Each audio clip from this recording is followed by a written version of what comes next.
Bonjour à toutes et à tous, bienvenue dans cette nouvelle vidéo tutoriel d'apprendre la SEO.com dans laquelle nous allons voir aujourd'hui comment réaliser un calcul sur une pièce de faible épaisseur. Ici on a un tabouret en plastique, donc c'est un tabouret que j'ai modélisé rapidement, on voit à l'intérieur des nervures, un nervurage. Ce tabouret en fait est un tabouret en plastique moulé, tout simplement. Et la caractéristique d'une telle pièce, c'est d'avoir en fait une assez grande surface par rapport à son épaisseur. Ici j'ai une épaisseur de 4 mm pour un tabouret qui fait en gros 400 par 400. Donc on va voir comment appréhender la chose, comment mailler et comment intégrer donc un calcul intelligent sans utiliser des éléments volumiques. On utilisera des éléments 2D pour réaliser le calcul de notre tabouret sous un chargement que l'on appliquera uniformément sur la surface supérieure. Alors partant de là, pour faire un modèle élément fini, il suffit simplement de faire un CTRL-N pour nouveau, A pour Analysis, et puis Katia nous crée automatiquement un nouveau modèle Cat Analysis. On dit que c'est une analyse statique, on dit OK. Et puis par défaut, Katia nous propose directement un maillage Octree. Quelle que soit la pièce, en fait, Katia va pas faire attention s'il s'agit d'une pièce massive ou d'une pièce fine ou d'une pièce élancée, etc. Donc, a priori, on peut se dire, bah c'est la bonne méthode puisque Katia nous le propose, mais en fait non, surtout pas du tout. C'est pas du tout adapté, en fait, ce type d'éléments, ici ce sont des tétraèdres, sont à utiliser uniquement sur des pièces massives, c'est-à-dire dont le rapport entre l'épaisseur et les grandes dimensions soit sensiblement du même ordre, c'est-à-dire à peu près un rapport de 3. Au-delà, on commence à rentrer dans les éléments coques, c'est ce qui nous arrive ici. Ici, on a une épaisseur de 4 mm pour des dimensions qui sont de l'ordre de plusieurs centaines de millimètres dans l'autre direction. Et puis aussi dans cette direction-là, ça veut dire que l'épaisseur est bien moindre en proportion par rapport aux grandes dimensions de la pièce. Donc on ne peut pas utiliser des éléments volumiques ici à cet endroit-là, enfin en fait on pourrait, à la condition d'en avoir au moins 3 dans l'épaisseur, et si vous voulez en mettre 3 dans l'épaisseur sur toute la pièce, et ben ça va faire des éléments tout petits, puisqu'on a une épaisseur de 4 mm, il faudrait des éléments d'environ 1,5 mm de dimension, et vous imaginez les dizaines de milliers d'éléments qui seront alors créés pour modéliser, pour représenter cette pièce. Donc ça ferait des calculs beaucoup trop grands. Donc on évite ce genre de choses. Quand on a des pièces, donc on va dire minces, on utilise des éléments 2D. Mais on ne peut pas utiliser directement des éléments 2D à partir d'une géométrie 3D. Il va falloir faire un travail préparatif. Donc je supprime cette Cat Analysis. On n'est pas du tout parti dans la bonne voie. Pour préparer donc le modèle de calcul, on va faire l'extraction de la surface de la pièce. L'extraction de la surface de la pièce que l'on va ranger dans un set géométrique bien particulier. On va donc créer un nouveau set géométrique. Ici, je l'appelle donc pour maillage. Voilà, dans ce set géométrique pour maillage qui est maintenant actif, je vais pouvoir ranger tous les éléments sur lesquels je vais pouvoir appuyer mon maillage et pouvoir ensuite réaliser mon calcul. Alors sur cette pièce, on a en fait deux grandes géométries là-dedans. On a en fait une partie externe qui représente vraiment la forme du tabouret, et on a en plus un ensemble de nervures en dessous. Donc on va pouvoir extraire la géométrie, mais en deux étapes, pas d'un seul coup, parce que finalement ces géométries n'ont rien à voir avec la forme générale du tabouret. Alors c'est parti, on y va, on passe donc dans Generative Shape Design, et dans Generative Shape Design on utilise l'extraction. Donc on va pouvoir utiliser directement une extraction ici, on va dire propagation en tangence uniquement, ce qui fait que la propagation s'arrêtera sur les arêtes vives. On va montrer donc élément extraire, on va montrer une face, ça peut être n'importe quelle face, on va montrer cette face là, voilà, on va dire OK. Donc ça représente la peau extérieure du tabouret. Mais c'est pas tout à fait ça qu'on va utiliser pour faire le maillage. On va utiliser la peau moyenne, la fibre neutre. La fibre neutre, c'est en fait une peau décalée par rapport à celle-là, vers l'intérieur de la matière, à la moitié de l'épaisseur. Donc pour faire ça, on va utiliser un outil de décalage. Alors l'outil de décalage se trouve ici. Voilà, décalage. On va montrer donc l'extraction. Et on va donner une distance de, ici, 2 mm. on pourrait faire une formule, un bouton droit, éditer formule, aller chercher l'épaisseur de l'opération solide, et puis bon, alors là je mets 2 mm, parce que je sais qu'au départ c'était 4 mm. Alors dans quel sens? Ici on voit la flèche rouge, donc vers l'intérieur de la matière, je vais dire OK. Alors, elle est passée où cette peau? Elle est à l'intérieur de la matière, mais on la voit en fait ici, c'est cette trace que l'on voit ici au milieu de la matière, c'est le décalage. D'ailleurs si je clique dessus dans l'arbre, on voit qu'elle est ici. Donc on va pouvoir cacher maintenant l'extraction 1, elle ne nous sert plus à rien. Et on va s'intéresser maintenant au jeu de nervures. On va tout de suite quand même renommer cet objet-là. On va l'appeler donc fibre neutre forme extérieure. Voilà. Et pour donc les nervures, on va procéder exactement de la même façon. On va donc d'abord extraire une face d'une nervure. Voilà. Et ensuite, on fait un décalage de la chose, décalage de cette extraction de 2 mm dans cette direction-là. On voit la flèche ici, on va dire OK. Voilà, et on cache ça, caché, et on renomme ça fibre neutre, nervure. Voilà, impeccable. On va pouvoir maintenant cacher le solide, on cache carrément le corps de pièce. Voilà ce qu'il nous faut pour maintenant calculer notre pièce. On n'a pas besoin de plus, d'ailleurs on en a de trop, on va seulement utiliser un quart de la zone de cette forme-là, un quart de cette forme, en utilisant seulement donc un morceau de nervure, puisque dans un calcul, on va pouvoir encore économiser, puisque le chargement est symétrique et que la pièce est symétrique, on va pouvoir économiser des éléments, donc du temps de calcul, en modélisant, en discrétisant uniquement ici un quart de la pièce. Donc pour faire un quart de la pièce, eh bien c'est pas compliqué, on reste sur ce set géométrique et on va redécouper donc cet élément en utilisant ici la découpe. Alors découpe de quoi? Élément coupé, donc c'est bien cette forme là, par les éléments coupants suivants, ce plan là, oui on garde cette partie orange, et ce plan là par contre c'est autre partie, donc c'est cette partie là qui m'intéresse.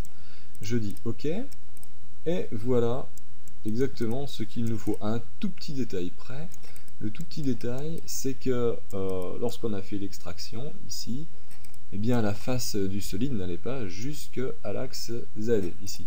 Donc il va falloir un tout petit peu tirer cette face pour l'emmener jusqu'à l'axe Z. Donc c'est ce qu'on va faire tout de suite. Pour faire cette opération, je vais utiliser extrapolation. Ici, extrapolation. Alors extrapolation de quoi? Voilà, extrapolation de quoi? De l'extrémité. Alors, quelle extrémité? Ce sera celle-ci.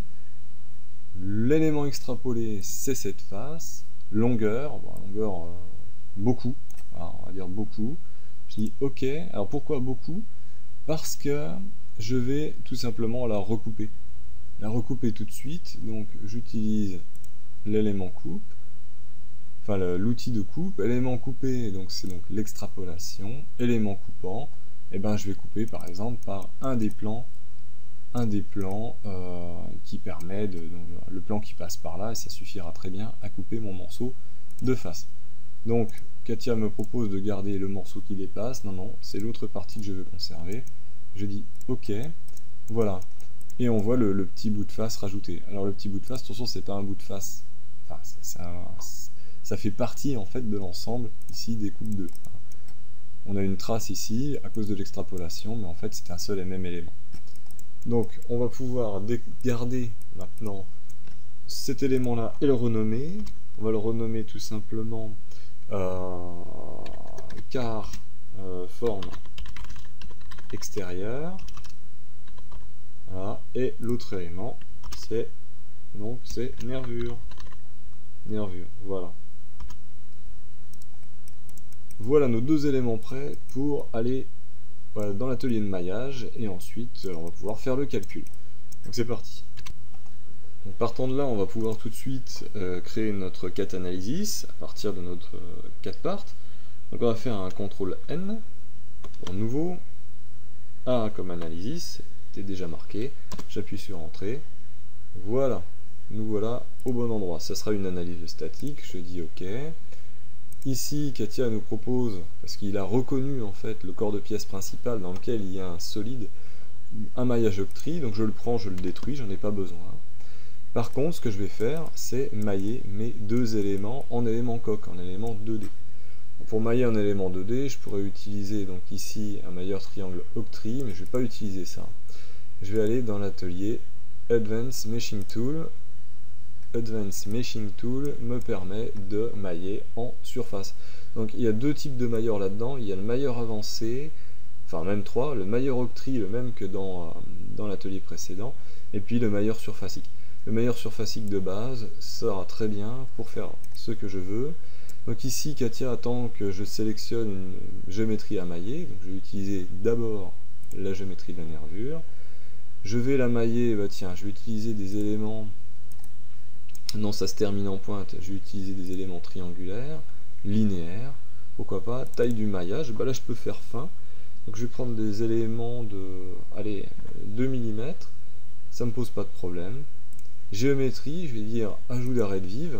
On ne sait jamais, si j'avais des arêtes vives dans ma géométrie, eh ben, Katia les détecterait et ce serait pas mal. Donc je vais dire OK, et on va voir tout de suite ce que ça donne. Donc on rentre réellement dans l'atelier, et à ce moment-là, je dis exécute le maillage, vas-y, montre-moi. Et je regarde, effectivement, bah, j'ai de nombreux éléments, mais c'est pas choquant finalement d'avoir de nombreux éléments comme ça, parce que comme ce sont des éléments coq, ça va calculer rapidement. Bon, ça c'est si je vais aller chercher le détail. Par exemple ici, j'aurai le détail de... Enfin, plus de précision, on va dire, sur ma contrainte. Mais bon, dans un premier temps, je vais mettre peut-être des éléments un peu plus gros. Donc je retourne ici dans les paramètres globaux de mon maillage, et je vais lui dire, allez, un maillage de 10 mm. Je vais dire OK, ça détruit mon maillage, c'est sûr, je remaille. Voilà. On a donc ces premiers éléments, il y en a beaucoup moins, ça calculera encore plus vite. On va garder ça comme ça. Je sors de cet atelier avec le bouton de sortie. Alors bien sûr, le maillage de la nervure, on pourra revenir dessus et augmenter le nombre d'éléments en diminuant la taille, mais on verra ça plus tard. L'objectif dans un premier temps, c'est d'arriver à faire tourner le calcul et avoir un premier résultat. Donc ce premier maillage, le voici, c'est un maillage donc, de surface. On va le nommer... nervure tout simplement. Allez, nervure. Pour la suite, on va s'attaquer donc au maillage de la deuxième partie. La deuxième partie, et c'est un petit peu plus compliqué. On va tout de suite donc relancer l'atelier, donc l'outil maillage surfacique. On sélectionne cette pièce, et ici, on utilise également des éléments triangulaires linéaires de 10 mm, mais on va utiliser la capture automatique. La capture automatique, pourquoi? Parce que la nervure et on va dire la forme extérieure, la coque en fait de la pièce, sont soudées. Ici, c'était, je vous l'avais dit au départ, c'est une pièce qui est donc moulée. La nervure et le reste de la pièce ne font qu'un, donc il faut absolument que le maillage extérieur et le maillage de la nervure soient eux aussi soudés. Donc pour les souder, on va utiliser ici la capture automatique. Mais la capture automatique, oui, mais de qui? De quoi? On va utiliser le petit sac à côté, et on va montrer la pièce maillée. Je veux capturer ce truc-là. Dire OK, tolérance, on va mettre allez, 3 mm. 3 mm pourquoi? Parce que ici on est sur la fibre neutre, on va regarder, hein. En fait il y a un écart entre les deux.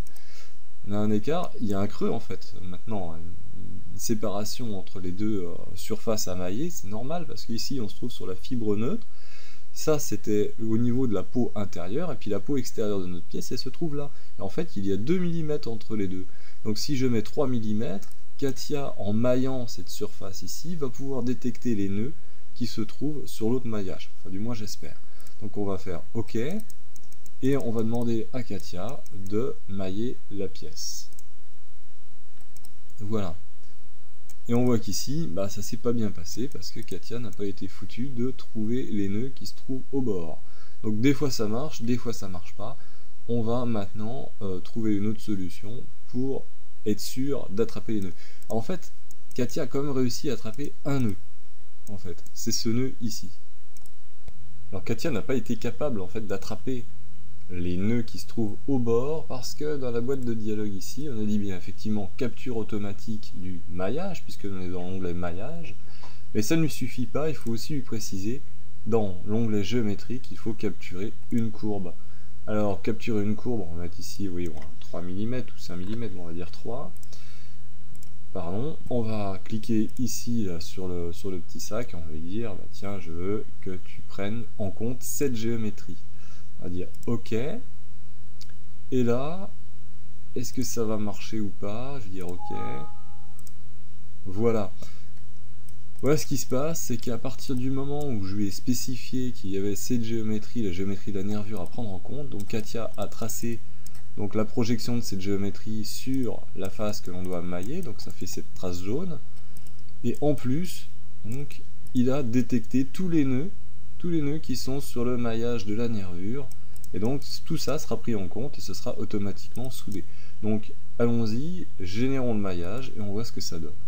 Alors, c'est génial, on voit ici que Katia apparemment a bien pris en compte tous les nœuds, on voit ici ça se soude bien, ce qui fait qu'on va avoir une continuité de matière entre la nervure et la forme extérieure. Si on regarde partout, ça s'est bien passé, mais voilà le problème, c'est que Katia en fait est allée chercher bêtement les nœuds ici et ça fait un creux sur le maillage, donc ça fait un creux dans notre tabouret. Pour un premier calcul, on pourrait dire bah c'est pas grave en fait, effectivement ce sera pas grave.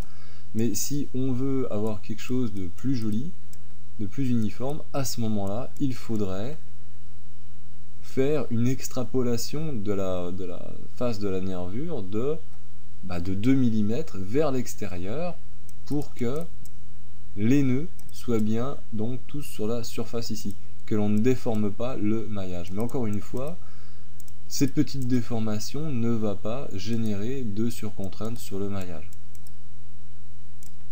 Donc moi je vais laisser ça comme ça. Si vous avez besoin de faire un calcul et si un jour vous vous retrouvez dans la même situation que ça vous gêne, à ce moment-là retravaillez un petit peu les faces de façon à ce que les maillages soient bien comme vous voulez. Moi personnellement ça me dérange pas. Ce qui va générer de la contrainte en fait sur le résultat, c'est pas tellement le petit creux qui se trouve au-dessus ici à cet endroit-là, c'est simplement la présence de cette nervure. C'est elle qui va apporter de la contrainte. Et c'est elle qui va générer en fait une zone un peu plus rouge à cet endroit-là, hein, une zone un peu plus contrainte. Donc je vais laisser le modèle comme ça, et puis on va passer à la suite, c'est-à-dire à la mise en place des conditions limites et du chargement. Donc là je renomme tout de suite cet élément-là, donc pot externe. Voilà, pot externe. Dans les propriétés, on avait une propriété solide, propriété pour les éléments tétraédriques, donc celle-là on peut la supprimer bêtement. On va tout de suite ajouter, on va changer d'atelier bien sûr, on repasse dans Generative Structural Analysis, et on va mettre donc des propriétés ici, propriété coque, pour nos deux maillages en fait, tout simplement. Donc support, là on peut montrer indifféremment, je crois, oui c'est ça, le maillage ou bien la géométrie. Ici on va montrer la géométrie. Donc on commence par le premier, et puis je m'arrête là parce que j'ai pas défini le matériau, donc je pourrais pas aller plus loin. Donc j'annule, je lance tout de suite le panel pour ajouter un matériau. On va aller chercher dans divers, je crois, les plastiques, voilà. Oui, peu importe, on va prendre celui-là, à dire appliquer, à dire OK. On le retrouve ici dans matériaux utilisateur. On va double-cliquer dessus pour voir ce qu'il nous a mis, donc c'est bien plastique, et dans analyse, on a donc quelque chose qui fait en module Young 2200 MPa, voilà, une base volumique, une densité d'1,2, voilà, un coefficient de Poisson de 0,38, on va laisser ça comme ça, c'est juste pour la démonstration, c'est pas très important. Donc ici je peux marquer, je peux le renommer plastique aussi. Voilà. Et donc je repars sur mes propriétés coque. Je prends une propriété coque. Support, donc on va prendre cette géométrie. Matériaux, donc on va prendre matériau utilisateur, c'est ce que je viens de créer, donc je vais le chercher, il est là. Épaisseur, alors, du coup c'est 4 mm. et il n'y a pas de décalage. Comme ça, Katia va considérer que l'élément 2D du maillage, le triangle, voit en fait une épaisseur répartie de chaque côté. Donc 2 d'un côté et 2 de l'autre. Je dis OK, et je fais pareil, donc je recrée une autre. Alors, plutôt que de recréer une autre, on peut même faire un copier-coller directement. CTRL-C, CTRL-V ici. Je double-clique, et là je change. Plutôt que d'être cette face-là, je fais supprimer le support, et je montre l'autre. Et je dis OK, ça m'a fait gagner un tout petit peu de temps. Voilà, on va maintenant mettre les conditions limites. Alors, les conditions limites, qu'est-ce qu'on va mettre? Eh bien, on va mettre l'appui du sol. Donc, l'appui du sol sur cette arête-là, enfin ces arêtes-là, en fait, il faudra montrer toutes les arêtes. Donc, je vais prendre non pas un encastrement, c'est pas tout à fait vrai. Est-ce que c'est vrai? Non, c'est pas tout à fait vrai, parce que le tabouret, à la limite, il est capable de glisser. Et ce sera le cas conservatif, parce que si on met un encastrement ici, on va considérer que la rugosité du sol est telle que quand on va charger le tabouret, les pattes ne vont pas avoir tendance à ripper sur le sol. C'est pas tout à fait vrai parce que dans certains cas, en fait, les pattes du tabouret sont capables de glisser. Donc on va mettre des conditions limites utilisateurs ou alors un glissement surfacique. Bon, on va être les conditions limites utilisateur, ce sera plus clair. Support, donc on compte ça, plus ça, plus, je zoome un peu avec le bouton contrôle, je sélectionne tout ça et je mets ici. Je décoche ici pour les rotations et je mets uniquement la translation Z qui est bloquée. Donc ça permettra en fait au bout de la patte de se déplacer dans le plan, mais jamais vers dans le sens du Z, jamais en montant ou en descendant. On va dire OK. Donc ça c'est la première condition limite. Il faut maintenant mettre des conditions limites de symétrie. Donc on va dire que ces arêtes là qui sont au bord n'ont pas le droit de se translater ici en Y, hein, on n'a pas le droit d'aller dans ce sens-là. Par contre, on a le droit d'aller dans les autres directions. Je reprends donc fixation définie par l'utilisateur.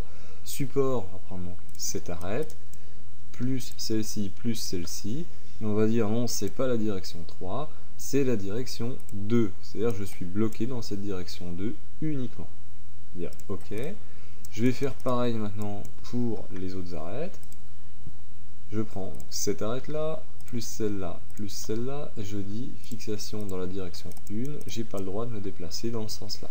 Je dis OK, il ne nous reste plus que l'arête qui se trouve ici, fixation définie par l'utilisateur, cette arête-là, qui n'a pas le droit de se déplacer dans le sens là, et aussi qui n'a pas le droit de se déplacer dans le sens là. Et je dis OK. Il nous manque alors maintenant plus qu'à mettre le chargement. Le chargement, c'est ici pas une pression, non, une force distribuée sur cette face. Et on va dire une force de, oui, en Z, de moins, donc vers le bas, de moins 2500 newtons, ça fait 250 kg, ça fait un peu trop. Allez, on va dire 25 décanewtons, donc à peu près 25 kg. Pour se rendre compte, on va dire OK. Donc là, peu importe la charge que je mets, c'est juste pour vous montrer. Le modèle est en principe prêt. Si on déplie un petit peu l'arbre dans le cas statique, on retrouve tout notre petit monde, donc notamment les fixations, l'ensemble des fixations. Alors pour faire bien les choses, il faudrait évidemment les renommer une à une. Là je ne le fais pas pour la vidéo de démonstration, pareil pour la force distribuée qu'on trouve au-dessus. Solution statique est vide évidemment. On va tout de suite pouvoir lancer le calcul. Avant de lancer le calcul, bien sûr, on fait un petit CTRL S pour enregistrer la catanalysis. Et puis même un fichier enregistrer tout. Là ici c'était bon, pour être sûr de bien avoir enregistré aussi la 4 parts qui se trouve derrière. Parce que quand on lance un calcul, on ne sait jamais trop si ça va planter ou pas, ou si ça va être trop long et qu'il va falloir tuer la session. Donc c'est parti, on utilise la petite calculatrice qui se trouve là, calcul, on va dire calcule tout, oui, calcule tout, on va dire OK. Et c'est parti, on va voir s'il y a des erreurs. Bon, a priori non, vous avez vu que le calcul est super rapide, j'ai pas forcément une bécane de course, mais en tout cas ça pose pas de problème à un logiciel de calculer des éléments coques, c'est super rapide à calculer contrairement à des éléments solides. Ici on va donc tout de suite demander les contraintes de fin de Mises. On pourrait bien sûr demander générer une image pour avoir des contraintes un peu plus subtil, les contraintes principales, des cisaillements, des choses comme ça. Ici pour la démo, juste pour vous montrer que le calcul a fonctionné. Contrainte de von Mises, on va quand même, on voit ici l'ensemble des contraintes, avec les valeurs qui sont très très faibles. On voit des valeurs de l'ordre de 2-3 mégapascales, c'est rien du tout. Ici, bon, mon maillage n'est pas suffisamment fin, mais on voit bien sûr dans la nervure. Une nervure, c'est une machine à générer des contraintes. On voit ici que c'est un peu plus chargé. On va juste après un petit peu affiner le maillage. En tout cas, ce qui est intéressant, puisque ce sont des éléments coques, c'est de double-cliquer ici, d'aller dans Visu. Ici, donc, on est en ISO moyenne, scalaire, on va dans plus ici, et on va chercher donc les contraintes ici. Les contraintes affichées ne sont que les contraintes supérieures par rapport aux éléments. Alors en plus, contraintes supérieures, ça ne veut pas dire grand-chose, qu'il faut savoir comment est orienté l'élément. Donc il est conseillé ici de mettre supinf pour avoir les deux contraintes, c'est-à-dire de chaque côté de la matière. Quand on va solliciter cette peau en plastique qui fait 4 mm d'épaisseur, quand on va appuyer dessus, qu'on va faire de la flexion, d'un côté on va être en traction, de l'autre côté en compression. Et c'est uniquement en mettant ici les contraintes supinf que l'on va se rendre compte des contraintes de chaque côté. Donc ici en von Mises, ce sera peut-être pas trop parlant, mais en contrainte principale, ce sera d'autant plus. On va dire OK. On va dire OK, et puis maintenant, effectivement, on se dit, bah, les éléments, ces gros éléments m'ont permis de faire le calcul, de voir que mon modèle de calcul fonctionne. Maintenant, pour aller lire des contraintes, ce qui serait pas mal, ce serait d'affiner le maillage. Donc on va au moins affiner le maillage de la nervure. Et pour affiner le maillage de la nervure, on revient directement sur nervure ici. Et plutôt que de mettre 10 mm, eh ben, on va diviser par 2 la taille des éléments. On va mettre 5 mm, on va faire OK. Effectivement, ça casse tous les enfants qui sont derrière, on va dire OK. Et là, on peut bien sûr tout de suite relancer le maillage de la pièce. Ici, voilà, pour voir le maillage plus fin, mais on aurait pu aussi directement sortir de l'atelier avec ce bouton et dire simplement, bouton droit ici, active-moi le calcul, vas-y, lance tout, refais tout, pour voir ce que ça donne. Le calcul est à peine plus long. Alors j'ai des avertissements, ils sont pas bien méchants. On me dit simplement que certaines fixations en fait ont été appliquées à des maillages simplifiés, ça peut générer des résultats inattendus. Je m'en fiche complètement, moi ça me plaît bien. Alors le fait d'avoir affiné le maillage, on voit ici que effectivement on lit un peu mieux la contrainte. On a des contraintes tout à l'heure qui étaient de l'ordre de 5 mégapascales, ici ça monte à 7, 7,5. C'est pas la mort du petit cheval, évidemment. Pour un plastique, ce sera tout à fait acceptable. Bon voilà, on va pas s'apesantir sur la lecture des contraintes et la valeur des contraintes qui veulent pas dire grand chose ici, puisque j'y suis allé un petit peu à l'arrache, avec un matériau qui est pas du tout maîtrisé, avec un maillage qui est ce qu'il est. Encore une fois, on aurait pu supprimer le petit problème lié à la déformation du maillage. Bon, peu importe. Ce qui est intéressant sur une pièce comme celle-ci qui travaille en compression en fait, hein, les pattes ici travaillent en compression, ce qui est important de voir ici, ce serait de voir si la patte va flamber ou non. Donc il faudrait rajouter, faire un insertion, 4 flambages, bon je le fais pas ici, mais c'est comme ça qu'il faudrait traiter le problème. Voilà, j'espère que cette vidéo vous a plu, que vous avez appris des choses. Alors si vous avez un maillage à faire, enfin un calcul à faire, ne vous lancez pas bêtement dans un maillage octri solide, surtout si vous avez des pièces, qui correspondent plutôt à des éléments coques, à des maillages coques ou des maillages poutres. Vous ne vous lancez pas bêtement dans un maillage solide parce que de toute façon vous allez vous y perdre, il y aura trop d'éléments, les contraintes ce sera du n'importe quoi. Réfléchissez un petit peu avant et effectivement, c'est vrai que c'est pas naturel, il faut d'abord préparer le modèle, c'est-à-dire extraire les peaux, faire les fibres neutres, ensuite mailler ces fibres neutres pour ensuite avoir un maillage coque et pouvoir lire intelligemment les contraintes, alors avoir un beau modèle de calcul, disons un peu plus professionnel. Voilà, je vous dis à très bientôt sur apprendre-la-SEO.com pour des nouvelles vidéos sur YouTube, mais aussi sur le blog. Il y a les articles sur le blog, vous pouvez le retrouver sur www.apprendre-la cao.com. Je vous invite à aller visiter mon blog, il y a plein d'autres choses, il n'y a pas que des vidéos, il y a plein d'articles écrits qui pourront vous aider à apprendre un peu mieux à utiliser CATIA V5. Voilà, je vous dis à très bientôt pour une prochaine vidéo d'apprendre la SEO.com.